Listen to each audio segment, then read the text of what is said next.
Le telecamere di videosorveglianza del club nautico Maria Sant'Elena hanno ripreso il momento in cui Anna Chiti, la 17enne morta nel suo primo giorno di lavoro, cade dal catamarano.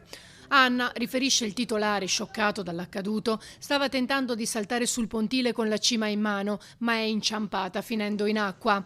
È riemersa tentando di risalire, ma la cima è stata agganciata dall'elica in movimento e l'ha trascinata giù.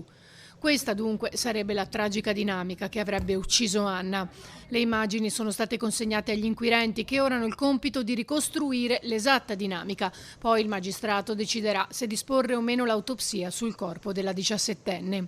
Intanto a Malcontenta, dove la ragazza viveva con la famiglia, nessuno risponde al citofono. Il papà Umberto ha passato gran parte della giornata in Capitaneria di Porto insieme agli uomini della Guardia Costiera che eseguiranno controlli approfonditi.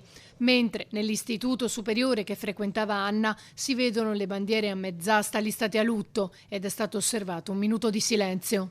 In tutte le sedi dell'istituto alle ore 11 è stato un momento veramente molto partecipato da parte di tutti.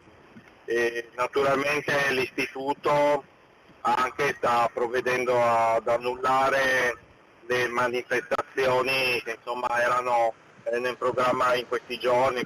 Criscione, insegnante di Anna al primo anno, la ricorda come una ragazza solare, sempre disponibile ed energica. Era una ragazza molto solare, molto energica. La sua energia e il suo sorriso colpivano subito tutti. Metteva veramente tutto il suo impegno in quello che faceva e in quello che stava facendo.